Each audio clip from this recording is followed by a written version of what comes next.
Oi, gente, muito boa noite. Sejam todos muito bem-vindos à nossa live de hoje. Para você que está chegando aqui no perfil ou nunca participou de uma live, não nos conhece, eu sou a Paty. Eu sou o Yukias. Aqui nesse perfil nós ajudamos esposas evangélicas a salvar os seus casamentos, ainda que estejam à beira do divórcio. Seja bem-vindo, seja bem-vinda. Gente, o tema da nossa live de hoje é quando a culpa é sua. E aí, como agir, o que fazer? Como conversar a respeito, fica constrangida, fica constrangido, é estranho, né, ter que admitir a culpa, é difícil, dolorido, não é isso, amor? Exato. A primeira pergunta pra gente começar aqui, quando foi a última vez que você virou pro seu esposo ou pra sua esposa e falou bem assim, não, a culpa é minha? E aí eu te falo, aqui em casa, pelo menos, eu já tive muita dificuldade mesmo para falar isso. Por quê? Porque na minha cabeça era o seguinte, apesar de sermos dois aqui, eu pensava que ou a culpa era da Paty ou a culpa era da natureza. Ou a culpa era do vento, além. do além. Então, assim, enxergar que a culpa era minha, mesmo entendendo que eu erro, era uma dificuldade gigantesca aqui. E justamente com base nisso, é evidente que com o passar do tempo a gente vai melhorando ali e tudo. Com o passar do tempo foi melhorando. E aí hoje a gente estava no culto e falou, poxa, conversar sobre a culpa é um negócio interessante. Por quê?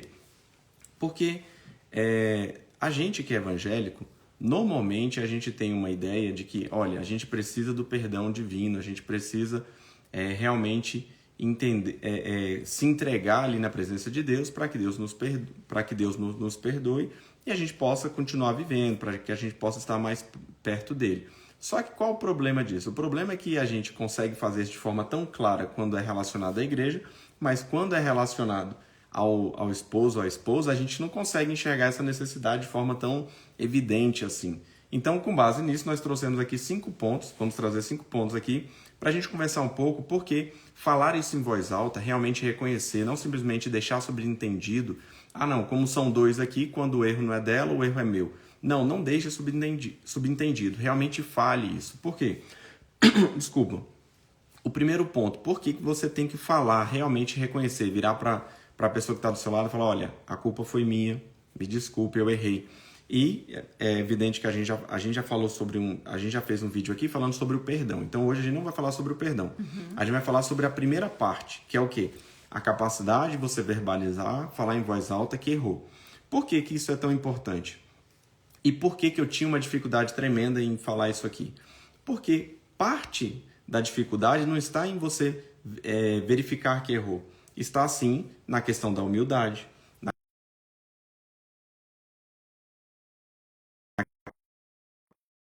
ou não, do quanto você é egoísta ou não, o tanto que você se enxerga de uma determinada forma e ao se enxergar de uma determinada forma, você não é capaz de falar aquilo em voz alta. Por quê? Falar aquilo em voz alta vai de encontro à ideia que você tem sobre você mesmo. Vamos lá, vou me utilizar aqui como exemplo. Eu tinha uma dificuldade tremenda em falar em voz alta que eu tinha errado. Por quê? Porque na minha cabeça eu nunca errava. Entendeu? Então, assim, essa ideia de você simplesmente reconhecer isso é um caminho, é um processo. Então, falar isso em voz alta foi um desafio que eu enfrentei aqui em casa e que depois disso acabou sendo... mais light. Acabou sendo mais light. Por quê? Porque quando você fala a primeira vez, você reconhece uma coisa que você sabe que é real. Você sabe que você erra, você sabe que você não é perfeito. Mas você só começa a colocar isso em prática na hora que você fala.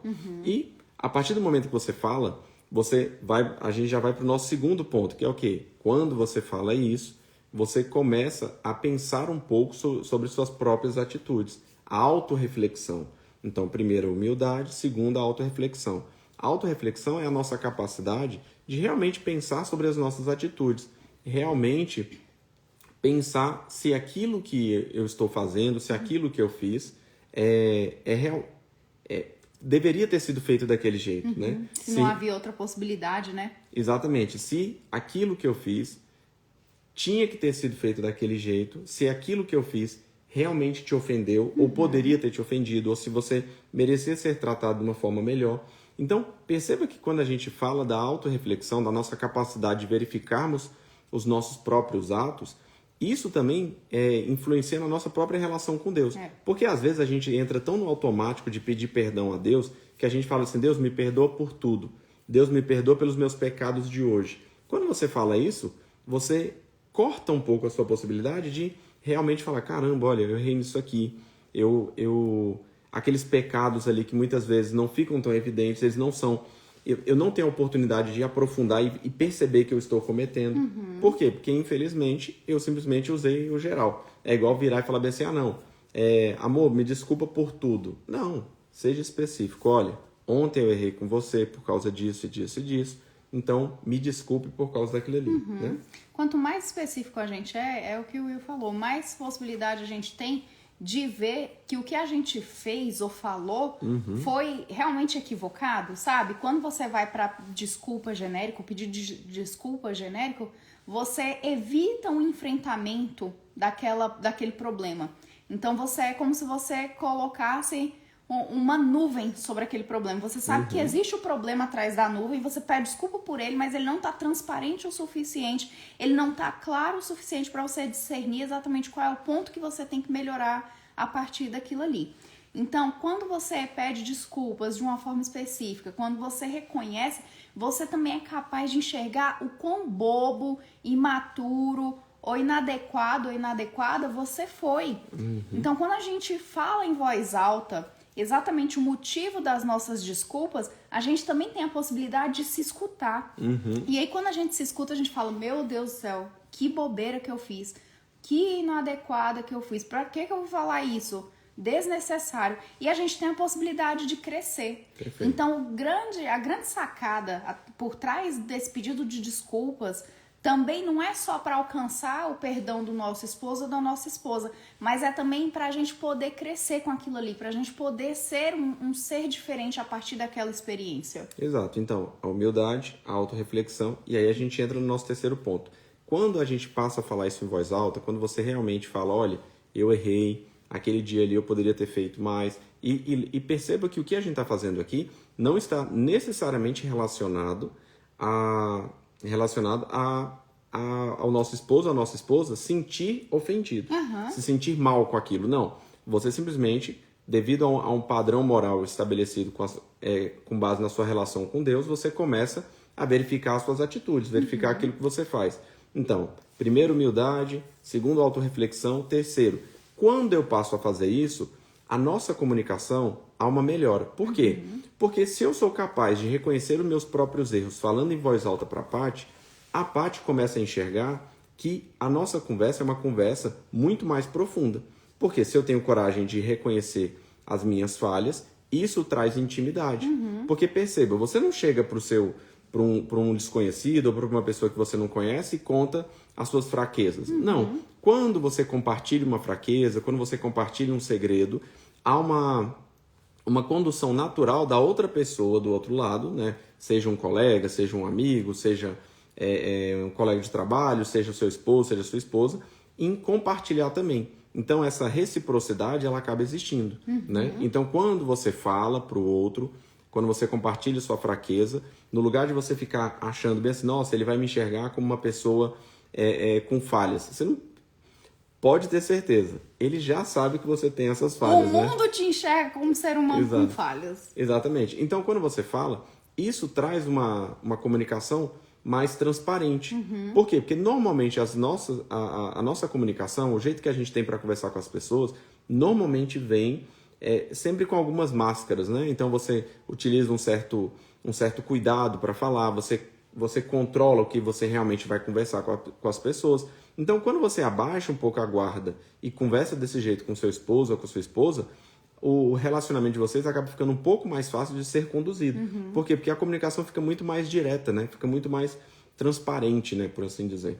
Você não precisa ficar usando meias palavras para poder falar com aquela pessoa. Então, o relacionamento, ele avança no sentido de gerar mais intimidade entre vocês. Inclusive, para vocês tratarem desses assuntos que machucam, magoam, ou de algo que não foi legal, de uma forma muito mais leve. Fica mais intuitivo com o passar do tempo, né? Fica difícil quando vocês já estão distantes tratarem um com o outro, pedir desculpas, pedir um perdão, reconhecer que errou. é mais difícil. Mas quanto mais a gente vai praticando, mais isso se torna natural na nossa relação. Não é isso, amor? Exato. E aí a gente entra no nosso quarto ponto, que também tem a ver com o que a Tatiana colocou aqui. Quando você é mais humilde, né? Então você consegue reconhecer, falar em voz alta, né? Que você erra. Você consegue fazer autorreflexão, né? Então você vira e fala bem assim, olha, poxa, eu estou errando aqui. E isso é com você. O terceiro, que a gente falou, que é a comunicação fica um pouco mais aberta. Por quê? Além de ser mais aberta, fica mais transparente, mais profunda, porque você começa a compartilhar determinadas coisas que você não compartilha com todo mundo. Gera aquela ideia, aquela vontade de reciprocidade no outro. Olha, se ele teve coragem de compartilhar isso, eu também me sinto na obrigação, entre aspas, de compartilhar também. E aí perceba que quando você vai nessa condução, chegar ao momento do pedido de perdão fica mais fácil. É uma condução natural. Exato. Aí a Tatiana colocou aqui, e aí encaixa dentro do que a gente está falando, que ela falou, no meu relacionamento, meu marido não pede desculpas, não assume que está errado. E aí, perceba, Tatiana, que quando a gente vem falando sobre isso, a gente não vai direto simplesmente na fala do outro. Por quê? Porque quando você fica simplesmente dependendo da fala do outro, às vezes até o próprio reconhecimento do erro, até o próprio pedido de perdão fica parecendo como ataque e defesa. Então, muitas vezes, pedir perdão, pedir desculpas, reconhecer o próprio erro, parece que você está perdendo uma determinada batalha. Né? Então, perceba que quando a gente vem trazendo aqui essa questão de reconhecer que você erra, falar em voz alta, você primeiro vai resolvendo aqui. Então, a gente vai resolvendo na gente, né? Depois que a gente vai resolvendo aqui, aí você começa a mudar a lógica, aquele cenário do ambiente familiar. E o que é isso? Explique melhor. Perceba da seguinte forma. Enquanto eu não reconhecia que errava perto da Paty, enquanto eu não reconhecia para a Paty, quando eu não falava isso para a Paty, perceba que todas as vezes que eu cometesse um determinado erro e não falasse nada, e quando ela cometia, eu era pronto para apontar ali e falar, você errou nisso aqui. E ela não fazia da mesma forma. Perceba que isso vai criando um determinado ambiente que é um ambiente de, no mínimo, competição. Para não falar num ambiente de guerra mesmo, num ambiente que um é contra o outro. Para você desconstruir esse ambiente bélico, né, esse ambiente de guerra, você tem que ir aos poucos mostrando que nem tudo que você fala é uma ofensa. Nem tudo que você fala é jogar na cara do outro alguma coisa. Infelizmente, a gente vai criando determinados hábitos ali no dia a dia, dentro da nossa casa, e esses hábitos eles vão construindo um cenário que às vezes a gente jamais imaginou que seria construído, que às vezes é simplesmente um cenário ruim mesmo, às vezes é simplesmente um cenário onde o outro não se enxerga mais com proximidade em relação ao outro, né? Então, infelizmente, Tatiana, pode ser que dentro da sua casa, dentro da sua casa, esse ambiente já seja um ambiente onde já haja um certo distanciamento entre vocês. Existindo esse distanciamento, quando o seu marido ou quando você mesma vai reconhecer que errou, muitas vezes não soa de forma tão sincera, acaba não funcionando muito bem. Por quê? Pense da seguinte forma, imagine você chegando amanhã para uma colega do trabalho que você nunca conversou com ela, e aí você chega e começa a compartilhar coisas íntimas com ela. Perceba que vai ser chato, vai ser uma sensação estranha, tanto para você quanto para ela. Por quê? Porque não há uma proximidade. E às vezes acontece isso dentro do nosso casamento. Quando eu não tenho a capacidade de ver os meus próprios erros e eu não falo isso com a Paty, ela também começa a deixar de falar isso. Ela também começa a deixar de falar. E como eu não reconheço, tudo que ela fala fica parecendo que é uma acusação.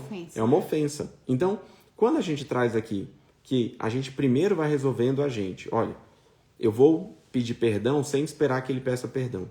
Eu vou reconhecer o meu erro nisso aqui sem esperar que ele faça. O ideal, no mundo ideal, seria que ao pedir perdão, a outra pessoa também pedisse. Seria assim o mundo ideal. Mas a gente sabe que no dia a dia, dentro de casa, nem sempre é assim. As pessoas são muito diferentes muitas vezes, né? Às vezes a gente está muito chateado com uma coisa, às vezes a gente já está muito magoado com determinada situação, mas é igual eu sempre falo para a Paty. No nosso casamento, e aí quando eu falo nosso, tanto de vocês, o casamento de qualquer pessoa, sempre tem uma pessoa que percebe primeiro o problema e uma outra que demora mais para perceber. Né? Às vezes aquela pessoa nem sabe que está em crise, e tem uma pessoa ali que sabe que o casamento está em crise. Sofrendo, né? Exato. E aí isso entra no nosso quinto ponto, que é a nossa capacidade de estabelecer determinadas metas. Às vezes a gente escuta alguém falando na internet e tenta aplicar aquilo ali no mesmo dia e aquilo não funciona. E aí a gente desiste. a gente simplesmente fala, não, isso aí não funciona aqui em casa. Isso aí não tem como resolver. Tem sim, tem como resolver. A partir do momento que você consegue buscar informação, criar um certo planejamento para fazer determinada coisa, aquilo ali vai crescendo de forma gradual, de forma lenta. Então, não adianta simplesmente virar para ele e falar bem assim, olha, você também erra, você tem que reconhecer. Não adianta. Por quê? Ele sabe que erra, entendeu? Mas na cabeça dele, todas as vezes que você fala que ele erra, não entra como um aconselhamento. Entra como uma pessoa que está um pouco distante apontando uma falha dele. Não entra como alguém que ama tentando melhorar a vida dele. Não entra como alguém que ama tentando facilitar a vida dele. Então, estabeleça pequenas metas, curtas mesmo, metas simples, entendeu? Não, amanhã eu vou valorizar alguma coisa que ele faz e vou reconhecer quando eu estiver errado. Eu não vou aumentar o tom. Ele não reconheceu, eu não vou jogar na cara dele, não vou falar isso aí. Por quê? Porque até agora não deu certo desse jeito, né? Então, vamos lá. Só fechando aqui, só recapitulando. Então, a humildade de falar em voz alta, a autorreflexão de reconhecer, de pensar sobre aquilo que a gente tem feito, a facilidade da própria comunicação, né? Ou seja, quando eu aplico isso, ela vai ficando de forma mais transparente. A prática do perdão, porque nesse momento que eu tenho a capacidade de ver que eu erro, eu também me sinto mais confortável em perdoar e também de ser perdoado, porque o outro percebe que eu realmente estou falando. Exatamente. Estou falando. E estabelecer metas aí, né? Porque, principalmente no seu caso, Tatiana, estabeleça pequenas metas, não deixe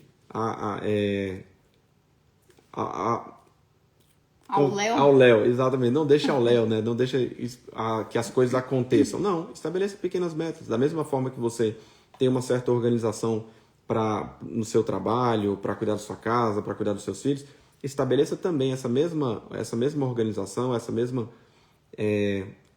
organização mental para conseguir enxergar pequenos ganhos. Porque o grande problema é que, para nos sentirmos ofendidos, nós somos extremamente atentos. Então, quando eu estou ofendido com a Paty, eu percebo de imediato. Agora, eu não consigo perceber também de imediato pequenas melhorias, né? E aí a gente conclui. É isso. E quando a gente fala em culpa, quando a gente fala em perdão, o que é o mais difícil? É justamente você se colocar vulnerável o suficiente. E aí, só pra gente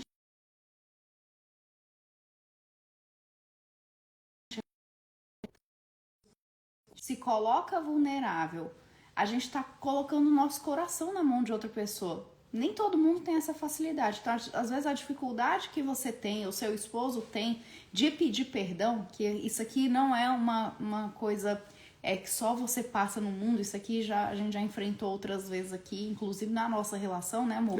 Inclusive, salvo engano, Tatiana, a gente tem um vídeo só falando sobre perdão. Depois você procura aí e assista mesmo, sabe?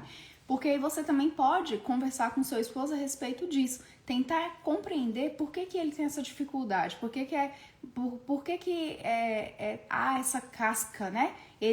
Alguma coisa ele esconde ali por trás. Alguma dor, alguma mágoa, alguma coisa que ele ficou ressentido, não necessariamente com você, mas na história dele. E aí quando a gente olha, lança sobre o outro um olhar de graça também, fica mais fácil da gente conseguir lidar com essa situação no dia a dia, porque é muito chato a gente passar por situações do nosso casamento, a pessoa tá evidente que o erro é do outro, o outro não abrir a boca para pedir perdão, fica parecendo que a gente tá lutando sozinha, fica.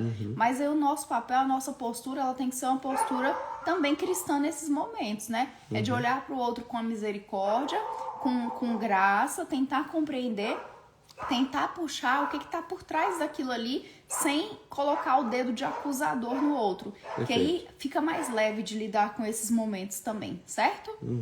Gente, alguma dúvida sobre o conteúdo? A gente vai encerrando nossa live por aqui. Uma semana abençoada para vocês. Fiquem com Deus e até amanhã, se Deus quiser. Até mais, pessoal. Tchau, tchau.